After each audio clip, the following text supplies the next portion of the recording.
welcome here to our returning faces, new faces. In today's session, we will enter the Brain Trust Professional Institute Growth Hacking Lab. So over the next hour, let's talk about how we can break through to the next level of organizational growth and success. And what are some even small adjustments we can make that will have a big impact on our business, on our marketing, our tech, our people, biz dev. And let's look at what we're currently doing to see how we can assess if that investment is really, really worth it. So to get us started, as always, we have Randall Craig, who will start with some ideas to get us primed for good discussion. I'll give a little intro to about Randall. Randall has founded several successful startups. He's held a long-time position at a Big Four consulting firm. He was a senior executive at an American public company, the author of 8 books in the Speaker Hall of Fame, a master facilitator. He's helped over 100 organizations scale, and he works with me at the Brain Trust Professional Institute, helping organizations grow their businesses with executive coaching, leadership retreats, facilitation, and speaking at events. So, Randall, let our lead chemist here today we don't have a full day, but where would you like to start when it comes to growth hacking? So let me just say, when we say growth, it may mean different things for different types of businesses. We're sort of laboring under the assumption that growth is good. And let me just say that for some organizations, it's not growth is good, but making sure that we could do our best for our clientele, etc. But the one thing for sure is that if we just keep static, there'll be a degradation that we want to avoid. So when I talk about growth, if you're thinking about, well, I'm not so sure I really want to grow, etc., think about what the ideas that we talk about today, and of course the answers to your questions, and I suspect you'll find something in it. So I think there's one of the things that's most important is to understand there's no cheat code, if you will, to growth. I guess there's a few, we could talk about them, but sometimes what's limiting growth is uh, barriers. And the barriers could be, marketing, the wrong mix, or it's an untrusted brand, or maybe sales and business development. You're not doing things the way what your clientele actually need today, or maybe it's the service or product. It's wrong or it's out of date. It's not as relevant as it once was. If we think about the impact of AI, just as an example, or disruption, which I'll talk about later. These are the kinds of things that, you know, the you haven't changed, but the ground has shifted underneath you. It may be poor systems or technology, CRM or delivery, ERP, whatever technology that you actually use. That might be limiting the growth, or it could be out of date or stretched processes. Let's just say you've grown to a certain extent, and as a result of that, the processes underneath, in terms of everything from marketing, delivery, technology, people, everything, are a bit out of date and they need to be flexed or swapped out for something new. Or it could be that there's some market disruption. I mentioned AI before, a SaaS platform, or new competitors from different geographies or excuse me, different sectors who are sort of coming into your particular space. Or, and this is the toughest one, it may be the people. And it might actually be you. Okay, so the question is, the people that get you, pardon me, that got you here to this particular point, are those the ones that can get you to the next level? Here's an example. I've sat on corporate boards for many, many, many, many years, and last year I was one of the corporate boards who went public, right? And so it was an interesting thing. So now I'm a director on a public board, which is a fascinating experience, new challenges and everything. However, here's a question: when you start your business, is the bookkeeper and accountant who understands that, are they right for that new state of where you are right now? In the public company example, guess what? There's a big difference between being the head of finance and accounting for a public company versus a private one. That's a very big example, but still, the people, are they rightly skilled? Are you investing in them to grow them to that next level, or are they the boat anchor that is keeping you to get the next level? And finally, intellectual property, IP. Do you have things that uniquely you own? Okay, whether they're patented or trademarked or what, but stuff that you own that differentiates you. At the Brain Trust, we've got about 1,100 resources, articles, videos, tools, templates, etc. That's IP. It's very hard for others to say, oh, by the way, we've got the expertise if they don't have the IP. So all of these different blockers, if you will, are things that can get in the way of actually growth. So part of the business growth hacking lab is to hack away at some of these ones and actually say, well, what can we do to do better or to ask the right questions to do it? The other part of it is to say, well, you know what? Um, Once we get rid of the things that are keeping us down, what are the things that we can do to power us up now that we've cleared the way, right? So um, we no longer have the brakes going on. The brakes are off. Where's the accelerator pedal? And what are the things we can do? So that's kind of where I like to frame the day, the conversation, and get questions from the group and try and answer them. I've got a whole bunch of other ideas. Hopefully they'll come up in the questions. The time really is yours, and let's see what we got. Randall, question number one. Whenever I meet any entrepreneur and we say, what is your biggest business challenge? They almost always say the first challenge is how do I find those customers, finding those customers, right? So right now there are so many businesses, global markets, the internet, it's very hard to differentiate yourself and to find those clients. Where would you suggest somebody start? Oh, gee. Um, I would suggest this. That sometimes what people say is the biggest problem sometimes is masking what the real problem is underneath. And so, certainly, when I've got my business coaching hat on, etc., it would be, okay, here's a whole bunch of questions about where to find them and what you're doing right now, and maybe it can be incrementally improved in everything. Okay, and fine. So here's some low-hanging fruit that can make a difference, and then off they go. But what I would say is that, it becomes so easy, for the smallest entrepreneurs, where do I find my customers, my clients, etc. Larger organizations who say, gee, the sales team is not performing, right? And I think that in those particular cases, it's so easy to blame it on the salespeople. And I think that as leaders, what we need to do is we need to say, well, are there some things that we need to put in place to make sure that they actually can be successful finding those clients? So I'm going to suggest that there's 5 things. How's that for top of my head? Number one, you've got to make sure that what you do is actually differentiated. What is it that you do differently than anybody else? Is it, yeah, yeah, of course we're the smartest and everything. No, no, no. How's that? How's your brand, right? Do you have any IP? How about your technology? How about your people? How much are you investing in your people? All of those things. Why are you different, right? That's number one. Number two is what I call the relevance test. And that's the question that many prospects will think through. And what we sometimes forget about is, people who are our prospective buyers, they don't care about us. They care about how we can solve their problem, right? So it's not just a question of, gee, we're differentiated. We can solve the problem, but why is it relevant to me? Is it my problem? Okay. Sometimes we talk about product market fit, and there isn't product market fit. What I'm going through right now is what I call the product market fit ladder. First, differentiation. Second, relevance. The third is relationship. There's an expression, you only buy, prospects will only buy from their friends. There has to be a relationship first. So is their relationship. Number four is their value.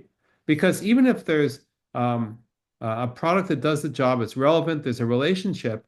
If the ROI isn't there, if the numbers don't work, they're not going to buy, right? And the fifth part of the ladder is timing, right? Because it could very well be that you're different, you're relevant, your relationship, you've got value, but now is not the time. We're about to go into our last, quarter, last month of the year push, and that's where all of our focus is. Gee, we've just purchased this new system in the next 6 months. We got to focus on that.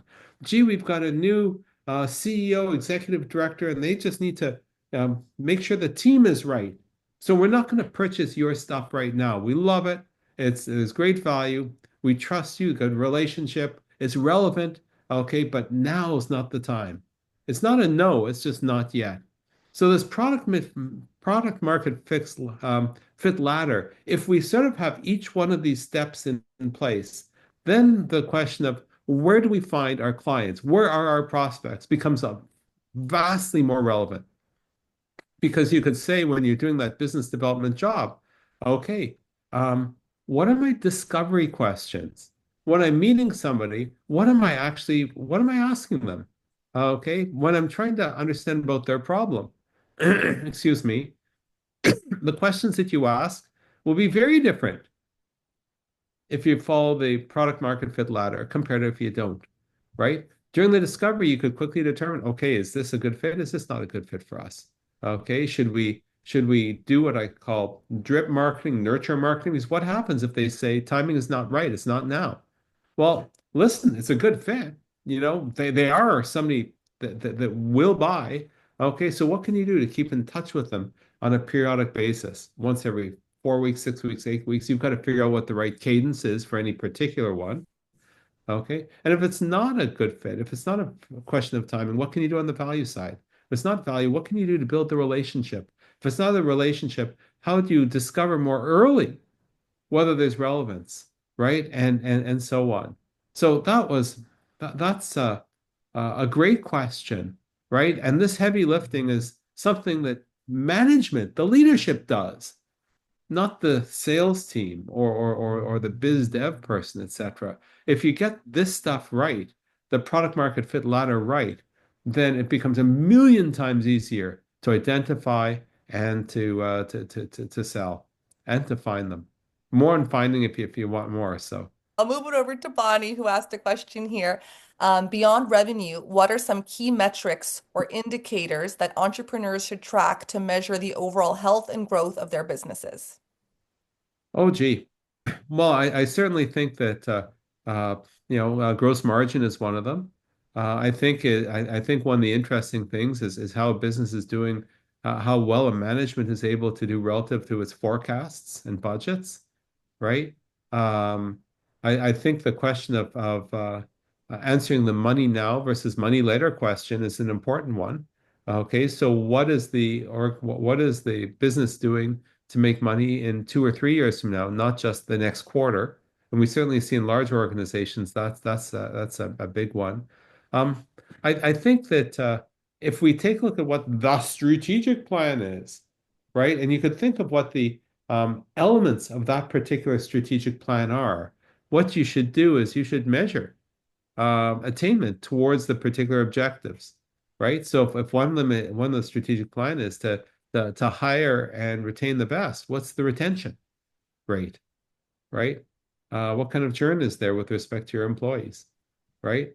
Part of it might also have to do if well, let me just take another sideways. For not-for-profit organizations, there's a concept that was very popular a number of years ago called the balanced scorecard, which says, gee, we're not just doing stuff for we're not a profit-oriented organization.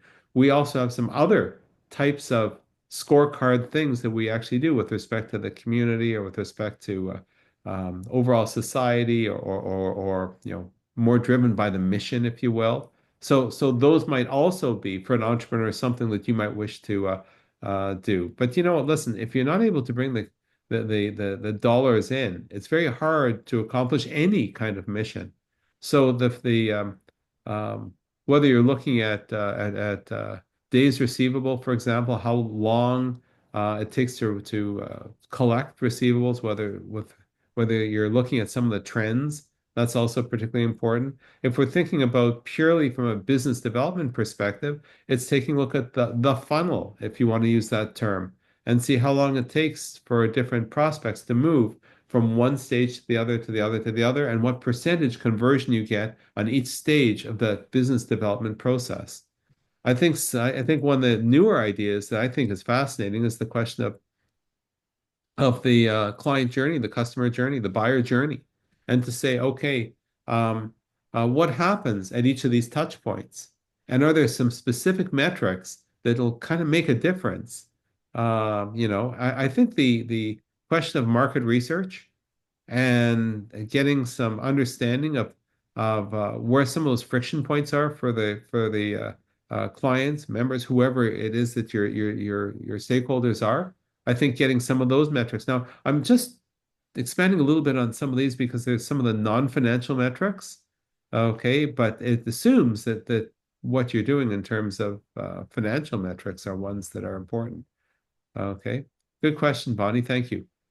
I would think of repeat business, how much upselling and cross-selling you're getting.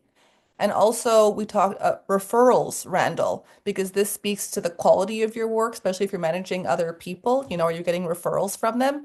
And number three, efficiencies, right? So if you audit what you do and you see that there's very low value, the tasks that you're doing, like what do you think about these ideas, Randall? I think those are good ideas too, and it just sort of twigs something in me. Um, a lot of organizations benchmark themselves on client experience surveys or customer surveys or whatever it happens to be. How did we do and everything. There's a lot of research out there that suggests that there's one question that makes the biggest difference. And it's something called the Net Promoter Score. The one question is, out of 10, how likely are you to recommend our services to somebody in your network? And if they do 8, 9, 10, that means you're pretty good. Okay. If they're not willing to recommend you, they give you like low scores, 1, 2, 3, 4, 10, that's bad. There's something that you need to do to fix it, right? Maybe a terrible experience, maybe some processing, I don't know.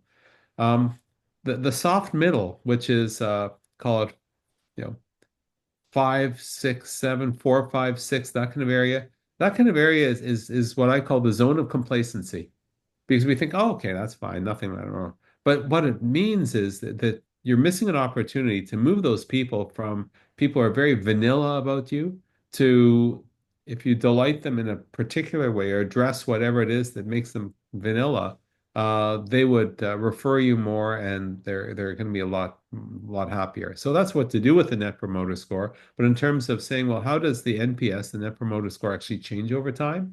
I think every single one of these key metrics isn't just a question of what is your numbers, but how are those numbers changing over time? And it also say, what are you doing to actually tie changes in some of the key metrics to the compensation plans and the job objectives of the people who are supposedly responsible. Everyone wants referrals. It's a no-brainer, right? It's presumably no cost and it's a third-party endorsement. On the survey, Randall, they'll rate you 8 or 9 or 10, but getting them to actually do it in the moment in the conversation, promoting someone else's business is not always top of mind for them. I think for a real pipeline of referrals, it requires much more integrated approach with the business strategies of the different people with the referrals. I think you're absolutely right, Rania. You're absolutely right. And in fact, let me just grow one point you made. You used the word pipeline. And I think that most people don't think of referral sources, in the pipeline context. So what do I mean by pipeline? Typically, if you're in business development or sales, you will say, well, we've got a pipeline of prospects, and they go through the 3, 4 steps before they actually sort of sign the contract. Okay, gee, an initial inquiry, first conversation, a demonstration, or something to taste, to test it, and then a proposal, and then either won or lost. So that's an example of a pipeline for a a client, a prospect, or even a member if you're a membership organization. But there's also the concept of a pipeline for referral sources. And they need to go through several stages as well. And you've got to manage them and work them to sort of move them up. So at the very beginning, the step number one might be they're a happy client, right? Step number two is a conversation about such and such. Step number three is um, an outreach about such and such. Um, it might be something that's timed, etc. But you've got to move people through that reference pipeline, just like you've got to move people. So at the very end, people are so excited to be your advocate. Okay, they're not just loyal to you, but they're an advocate for you. That it it doesn't happen to your point, Rania, as a miracle, right? They've got to be worked. I'll also say that, the question of, okay, so there's that affinity, and gee, I've got a lot of affinity to this brand, so therefore I will speak positively about it. That's a very passive kind of thing. Somebody asks me, yeah, I love my Apple computer and I love my iPad. Fine. But what would change me to somebody who's actually broadcasting that and saying, you know what? Right? And so here's a simple example. Okay, this is a very local example for somebody in business development. If you're actually looking to get referrals from a particular person, and you say, listen, if you hear of anybody that needs whatever it is that we do, in our case, it's delivering retreats, keynotes, coaching of senior execs, etc. Um, training, please let them know about us. And what are they going to say? Yeah, absolutely, sure can do. And what will they actually do? Nothing, like absolutely nothing.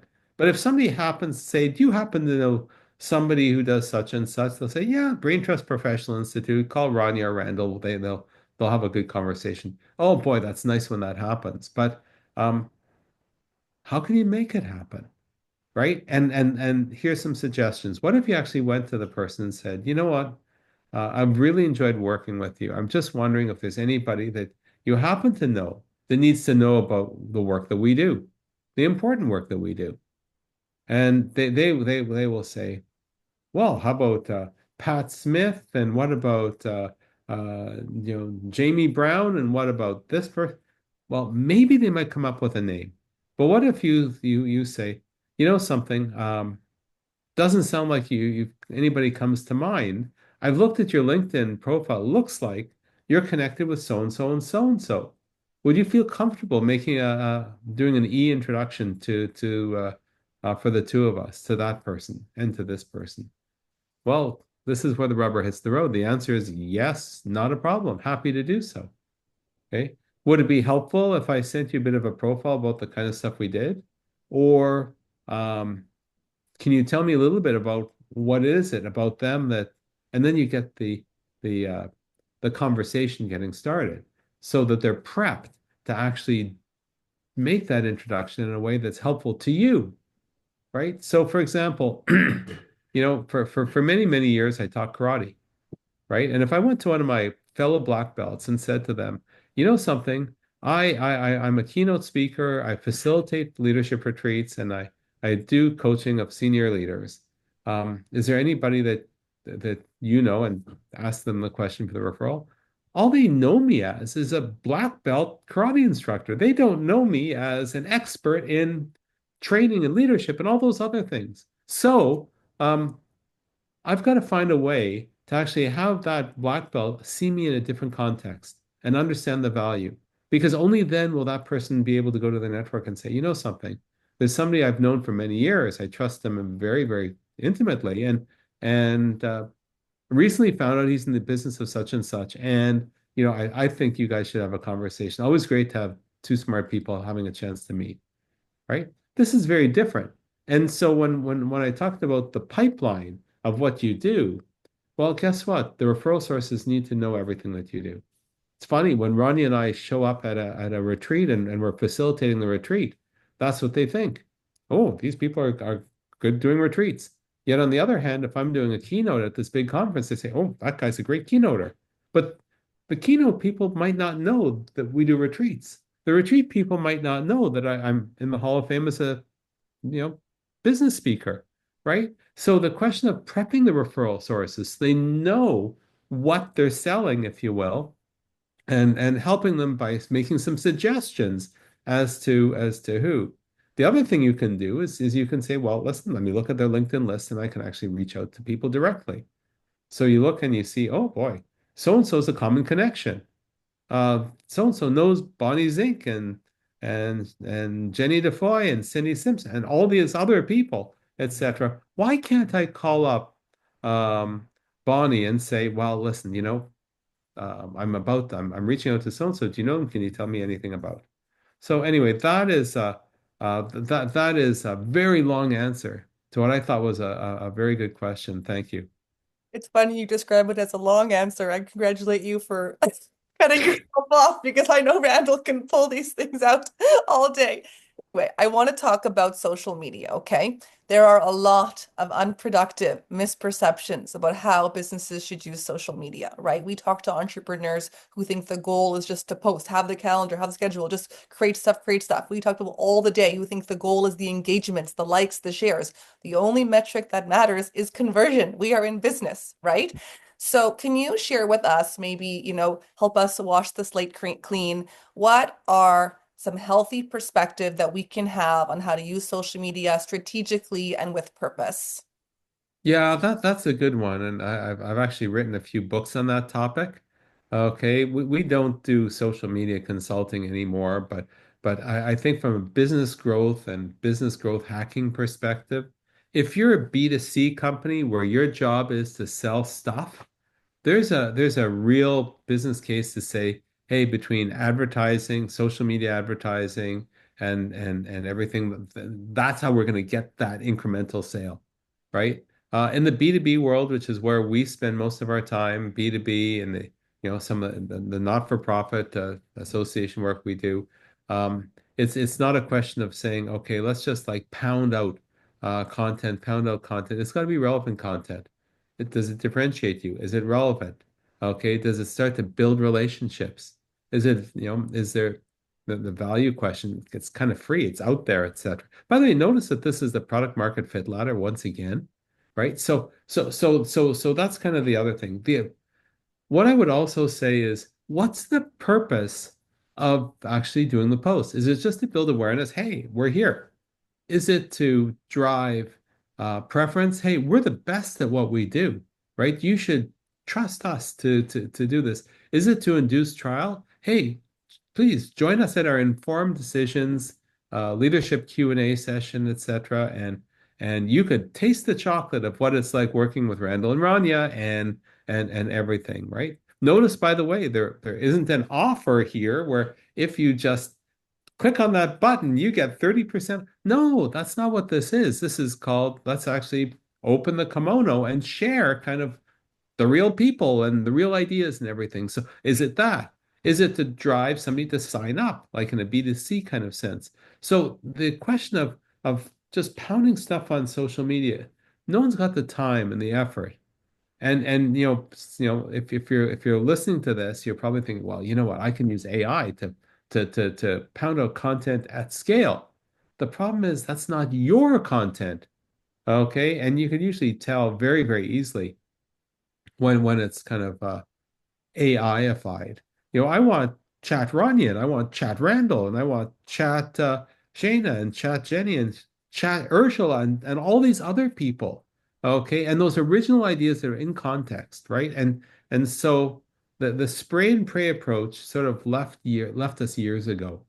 And I think that a great question for any leader to ask, and certainly entrepreneurs as well, is to say, if we cut back by 25%, what kind of difference would it make? And if we turned up the volume by 25%, what difference would it make? It doesn't make a difference.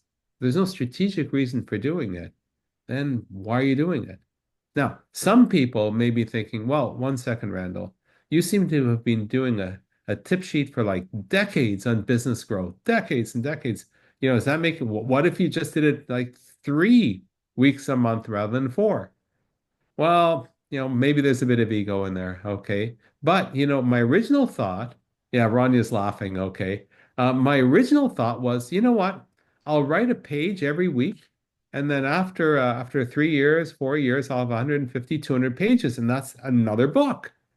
And so it wasn't just the ROI of the time immediately, okay, or the impact on Google SEO, but it was this longer arc of, gee, there's a long game happening here. And maybe that's the reason as well, right? So I guess I'm saying that you have to be strategic about what you're doing and why, right? And try that 25% test. It may work for you. It may change the way that you're actually approaching social media. By the way, posting is broadcasting. Engagement is what builds relationships. Differentiation, relevance, relationship, value, and timing. So if we're not building those relationships, then we're missing. one of those five product market fit ladder ideas. We have another question in the chat here from Bonnie. Thanks, Bonnie.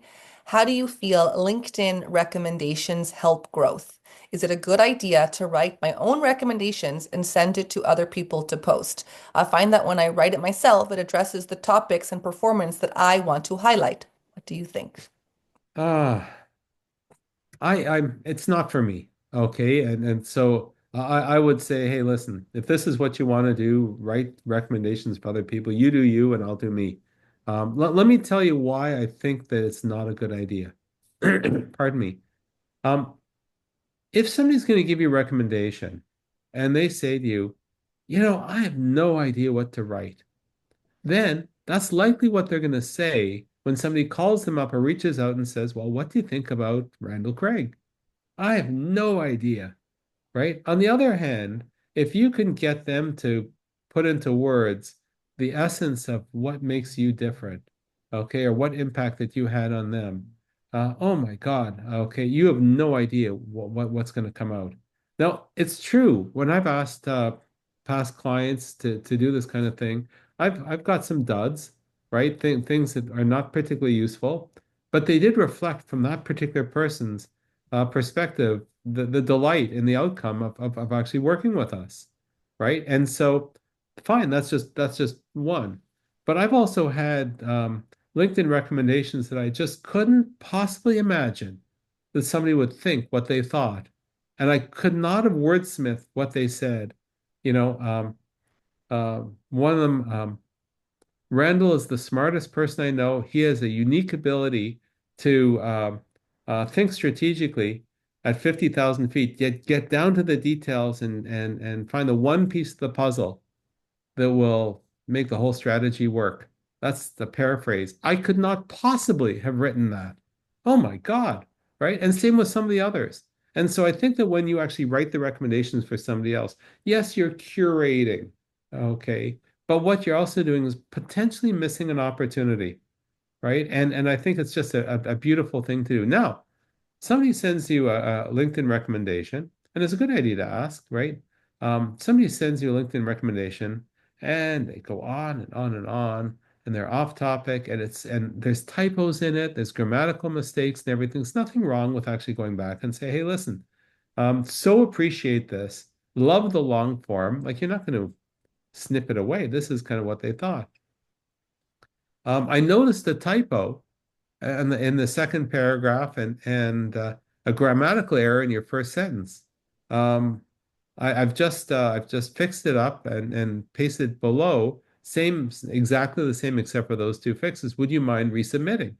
And people would say, "Oh, thank you so much. I didn't mean to do that," right? Because and then off it goes, right? So, but I'm never a fan of writing my own. And, I've written what, 8 books. One of the funniest things is if you look at the blurbs, okay, that are on the book. Some authors, what they'll do is they'll send their book with to somebody and say, if you don't mind reading the book, here's 3 potential quotes that you can use. If you feel comfortable, just hit reply and tell me which one I can attribute to in your name. I thought that was kind of ridiculous too. I know it's done, but for me, I just don't feel comfortable doing it that way. I prefer to hear directly.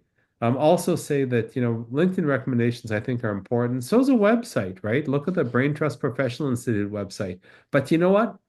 No computer is going to sign the contract. A real person will.